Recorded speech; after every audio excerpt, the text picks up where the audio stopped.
Good day and welcome to the Story Behind the Stories, your weekly look at the pages of the Neepawa Banner Press. Thank you very much for taking a little bit of your time and spending it here with us on NACTV. I'm Eoin Devereux, journalist with the Banner Press, welcoming you to the February 7th edition of this program and of this paper. Joined this week, of course, by fellow journalist Casper Wehrhahn. Casper, good to have you here. Good to be here as always, and got some good stuff this week to go through. I'm going to be shooting straight with you right here.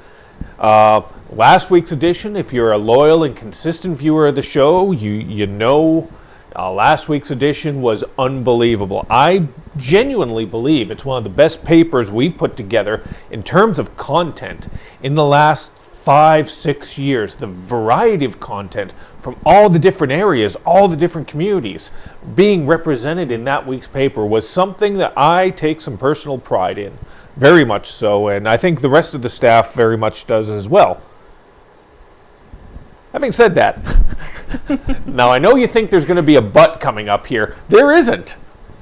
However, this week's edition maybe not be as jam-packed and as full as last week's edition, but last week's edition was the Wayne Gretzky newspapers for us, I gotta be honest. This is still a solid second line left winger, a third line center, can still get the job done, is still gonna give you some good, very productive minutes here. And I hope you'll stick around to find out just what I'm talking about here.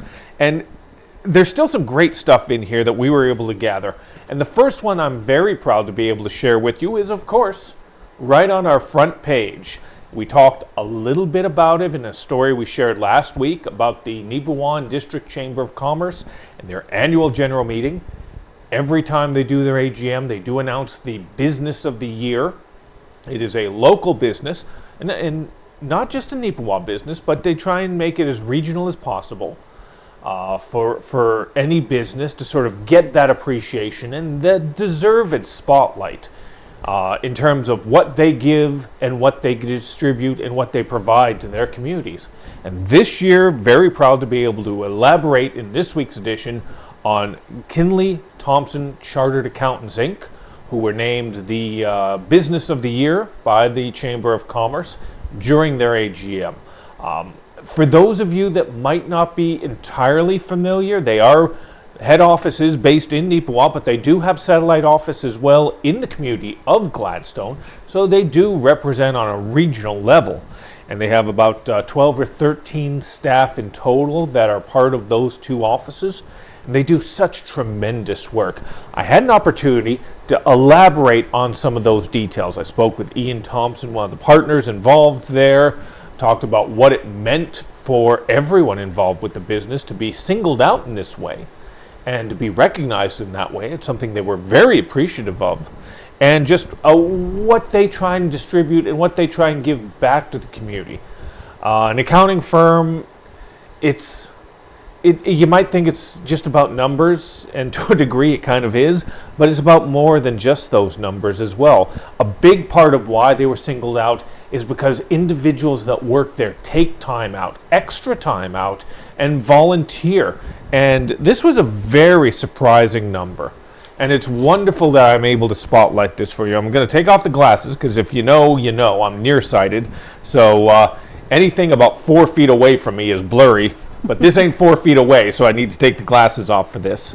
So they talk about how they donate their time and expertise for 30 different local nonprofits and charities to help them with their tax returns. That's something they don't have to do. That's something they don't need to take the time to do.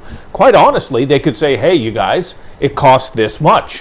Where's the check? No. They don't do that. They see value in giving back in their own time and in a financial way as well.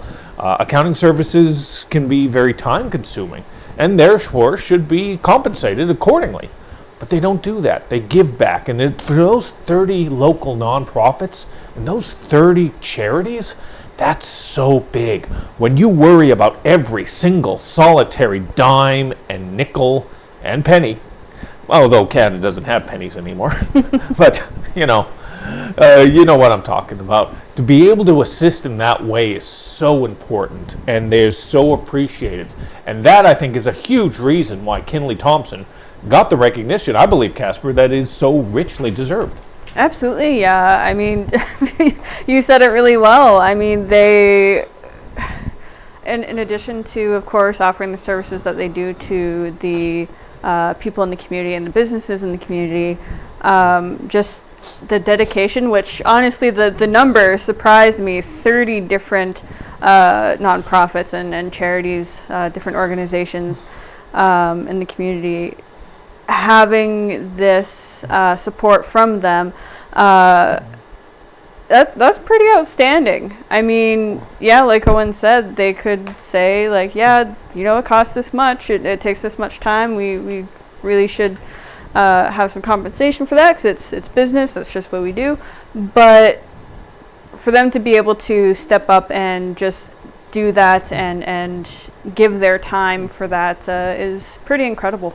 That's right. And again, even though a lot of it focuses on my discussions with the branch manager, Eoin Thompson, we also have to give acknowledgement, obviously, to Chase Critchlow and David Ferguson as well, the individuals that are a part of making that such a successful business here in the area. And, of course, all their support staff who, if they're not around, you know, you're not going to get much done. So it takes a lot of people to make a business successful, and it's wonderful to see that they're sharing this acknowledgement with those within the business. So I do genuinely hope that you'll take a moment or two and check things out on that story on the front page, learn a little bit more about it and why they were acknowledged in the way that they were.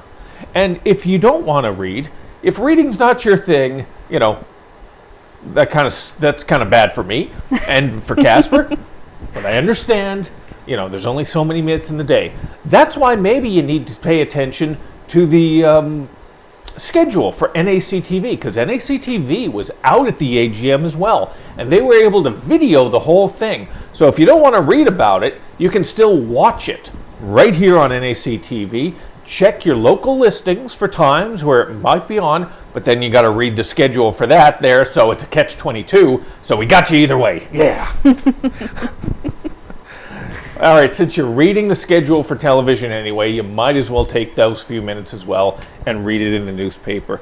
And this is one as well that I genuinely hope you will read. This is, every week there's maybe one story that if you live in Neepawa is a must read. If you want to be genuinely knowledgeable about what goes on in your community and the important things that go on in your community, this next one is the one you have to pay attention to. And Casper, you were able to get that information. Eventually you were able to get through the crowd and get the information about Project 320. Yes, and getting through the crowd is certainly the key point there. There was an open house for Phase 1 of this project held actually just the week of the paper, Tuesday evening actually.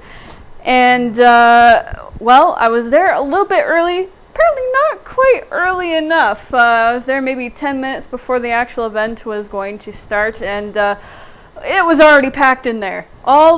Each side of the street was lined with vehicles, and it was just chock full in there of people interested and taking a look at the proposed layout for this mixed residential development that's going to be happening on a portion of 320 acres.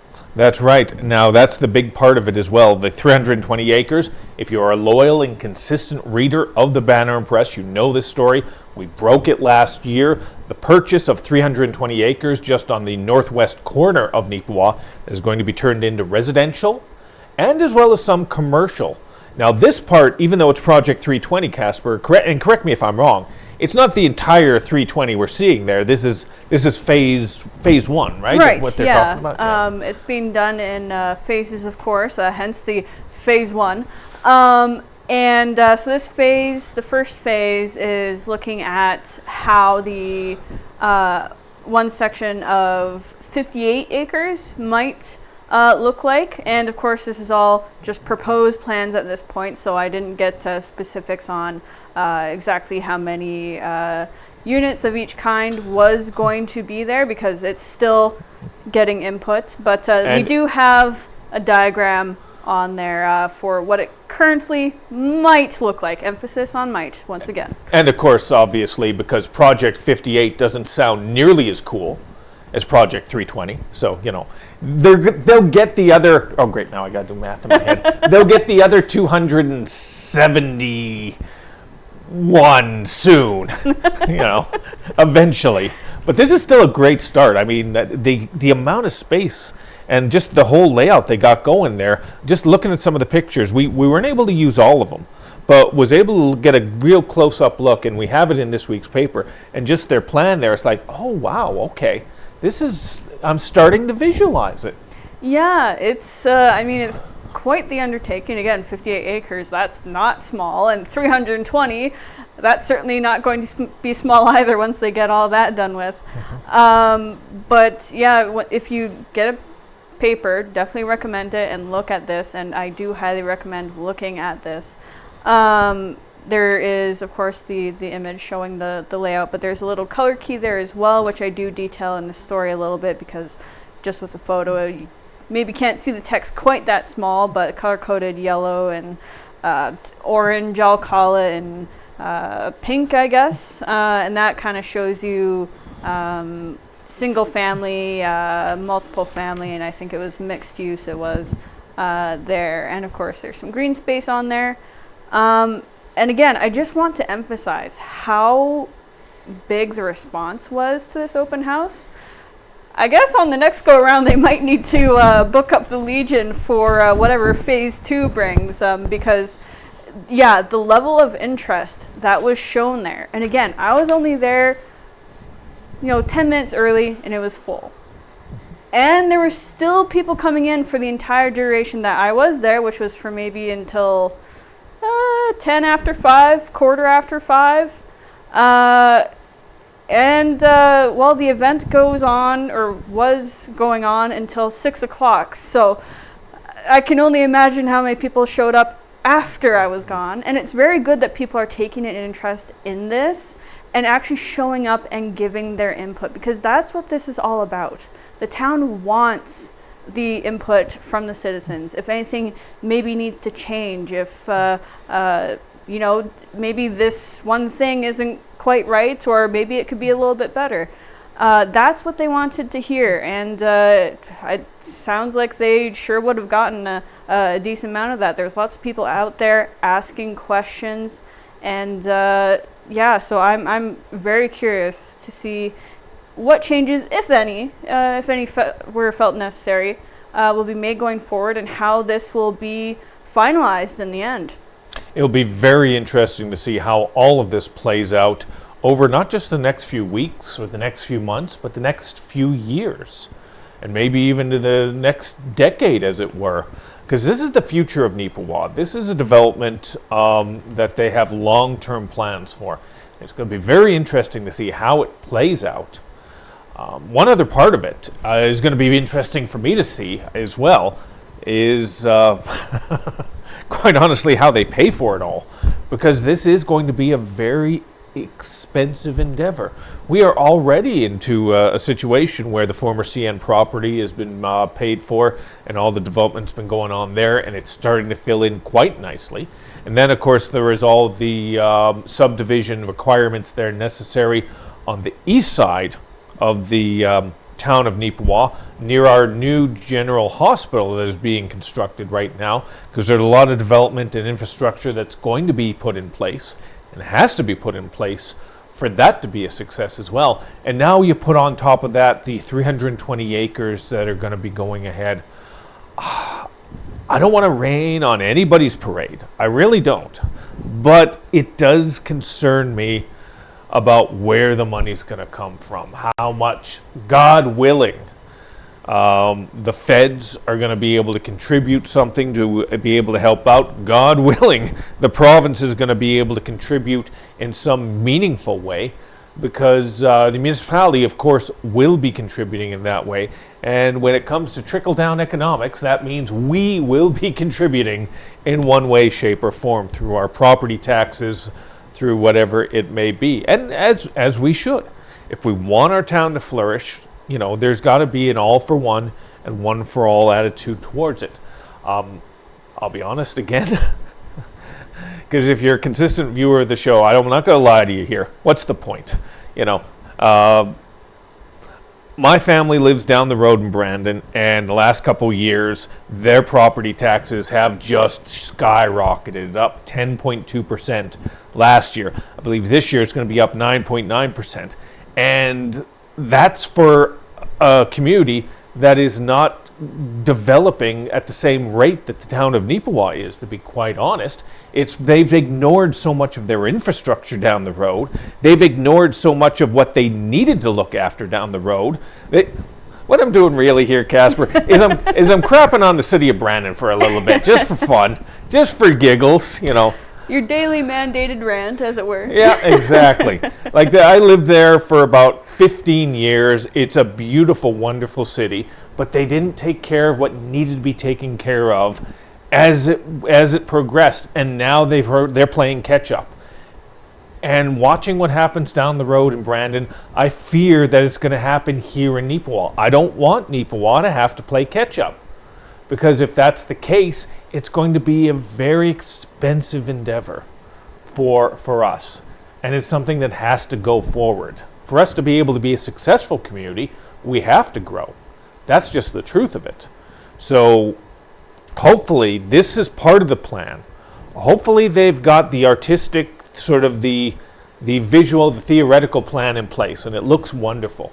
Hopefully they got the financial, the monetary plan in place as well, and hopefully that's going to be a little bit, a little nicer on us as well.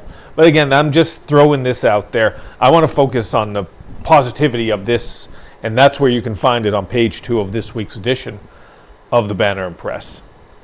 A little more positivity we're going to share with you. Banner Press the other day had a visitor come through, a friend of the paper, Member of Parliament, Dan Mazer, for our region. And he had a very special gift that he wanted to drop off for Ken and Christine Waddell. Now, if you go into the paper, and you'll find it on page 8 of this week's edition, it's a picture and cut line of Dan presenting Ken and Chris with this special acknowledgement, a certification of acknowledgement from the Parliament. Dan Mazer read out a statement of recognition in Parliament earlier this year, thanking them for being pillars for our community and, of course, giving us voice in rural Canada for so many years as the owners and operators of not just the Neepawa Banner Press, but also the Rivers Banner, and also within the last year, the Verdun Empire Advance. The Empire Advance, if you're not if you don't remember, was a corporate newspaper. For the longest time, it was a corporate newspaper, and if you opened up the pages, you could tell that because there was nothing in it. So they were about to close it down. And Ken and Chris saw the opportunity and went in and said, we want to keep this paper running. Even though we are not directly in the community of Verdun, we understand the value of the paper in a community like Verdun, because a community like Verdun is very much like a community like Neepawa, in and around the same size. Neepawa is a touch bigger. But still, it has value. So they stepped in, and they wanted rural people to be able to have that local voice. That local voice that, for the most part, you cannot find very well on social media. How do I say this nicely? I don't. Facebook kind of sucks. It really and genuinely kind of sucks. And you don't get the information you're looking for. And if you do, it is skewed in a certain way right now. And there's a lot more AI BS on there as well. Oh my God. What is the deal with all that? Casper, have you? Oh, you're a younger person. You probably gave up on Facebook decades ago. But what is your take on that? Let me throw you under the bus now. Oh yeah. I only use it for work. Yeah. I'll look at some of the local pages that I'm aware of, see if there's anything come up that maybe I didn't know about and haven't seen anywhere else. And that's all I really use it for. But yeah, there's a lot more generative AI stuff. So AI generated content, which, it scrapes stuff from other places, smashes it all together, and makes something. We won't go into all the specifics of how that works, but that's essentially a summary of how that works. And so, images or even so much as written articles, posts, that could be AI generated. So you do have to be a lot more careful now in online spaces, Facebook or websites, other different places on the internet there, that what you're looking at is actually factual and reliable. So it's always something to keep in mind. But we've talked about this before as well, but with social medias, the way that stuff works and the way that the internet kind of in general works is that you have to know what you're looking for, and then people will see that content. If you don't know that something is out there and you're not curious about it, you don't know to go look for it, you're not going to know about that typically unless someone of your friends maybe happens to share it and it pops up on your feed or whatever, or they send it directly to you. So it doesn't actually have as wide of a reach as you might think it does. It has the potential to have a big reach, but it typically doesn't. And so that's why going to reliable sources and having things like the paper, coming to them with stories or ideas for stories or photos and whatnot, is a very important part of keeping information reliable and at hand and trustworthy, but also keeping people informed, because there's differences with age demographics too. And I know I'm going on a bit of a rant here. I promise I'm almost over. But you are so going to get sued. I can't believe you've gone this far, dang. Casper. You've damned us all. I have. The TV station's going to get shut down. The paper's going to get shut down. We're just going to go in the garbage. Yeah. If that's the case, well, we might as well. Let's just go out with a bang. With different age demographics too, like not everyone's going to be on Facebook. Not everyone's going to be on X, I guess it's called now. I still call it Twitter, and I don't even use Twitter. Or whatever else is out there. So it's good to have what people need to know in different places, especially things such as this that I'm holding right now, mind you, a smaller copy for the purpose of the show, that have a wide circulation and have accountability, because we will get phone calls and say, maybe we made a mistake on something, or maybe we got something and there was a mistake in it we didn't know about, and then the person that sent it to us caught it later. We will issue a correction for that. We will acknowledge it. If it was on our end, we'll apologize for it, and we'll do the best that we can to rectify it in the coming editions. So that mistake is still there, yeah. But we'll do our best to rectify it, yeah. And it's very important to have that accountability out in the open. You know what I find amazing, Casper, is, as it occurs to me, and you made some very valid points, is originally this conversation was about commending and congratulating Ken and Chris Waddell on being recognized in Parliament for their dedication to their communities that they serve. And somehow, and I am a big part of this, although you took the ball and ran with it quite nicely. Sure did. This turned into a really screw you Facebook. Pardon my language. Pardon my French. So, but that's why you also need to pick up a paper, because when we go off the rails on this show, and by we I mean usually me, when I go off the rails on this show, that's why it's important to pick up a copy of the paper and see where the thing was actually supposed to go. Yes, indeed. But yeah, there's a lot of things that happen in rural communities that maybe get missed in larger news centers, and I mean stuff that people that would be interested in who live outside of these rural communities. I mean, there's people in Brandon, for example, people, who knows, maybe across the province or across the country that are like, hey, I have connections to this place. I'm really happy that I can look at this on your newspaper website, because It's just great to hear about all these things from where I used to be and have friends there, et cetera, et cetera. And it just, it gets more of that rural voice out there and shows people what's happening in and around our area. So once again, congratulations to Ken and Chris. Very appreciative.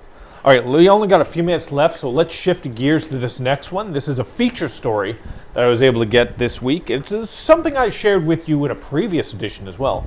Daryl Gerard of Neepawa recently competed in an individual competition, the first time he has ever competed in an individual competition for circuit training.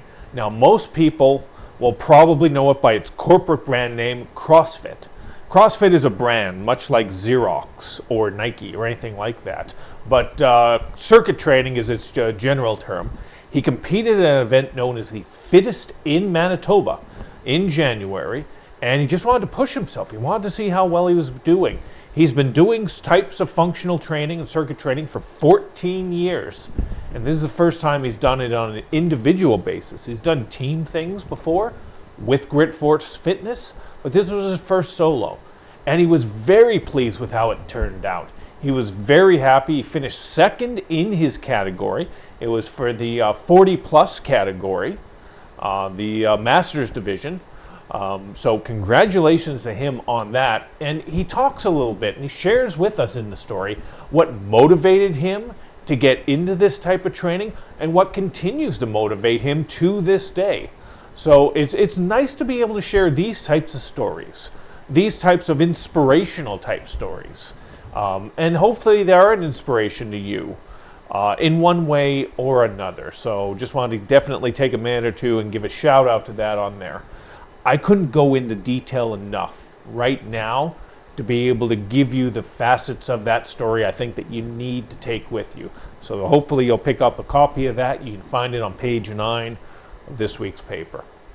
Now, with just a little bit of time left, I'm just going to give a little shout out to a couple of the features we have for this week. We of course have our annual Valentine's Day feature in advance of next Friday, Valentine's Day. If you have any sort of last minute gift ideas and you're not sure, you don't want to do that all generic stuff, you want to do something a little different, a little out the box thinking as it were, this gives you a few interesting suggestions on maybe things you can think of on there. And the other thing, another special feature we have, we do it every year in and around this time, is the team photo for the Neepawa Farmers Senior A Hockey Club that play out of the Tiger Hills Hockey League right here in Neepawa. Tiger Hills Hockey, it's a very good brand of hockey. Every time I get a chance to talk it up, I do it as with much appreciation to the Titans, the MJHL, and the high school teams, the Tigers. I always want to give as much exposure to the Farmers and the Senior A as I can. It's a great level of hockey.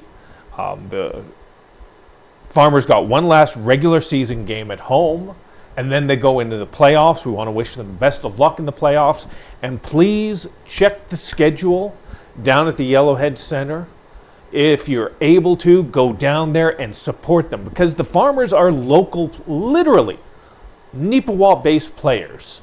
They're Neepawa individuals who support and love their community and go out there and wear proudly their name, the Neepawa name, across their chest. So if you can, go out there and give them some cheers as they try and go through the postseason.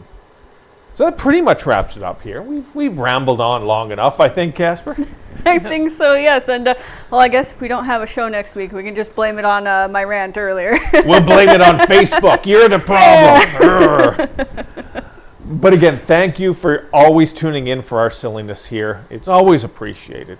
If you have any story suggestions or ideas for us, it is always appreciated. You can give us a call over at 476-3401, the primary number we can be reached at, or you can send us a message via email at news@neepawabanner.com. Once again, news@neepawabanner.com.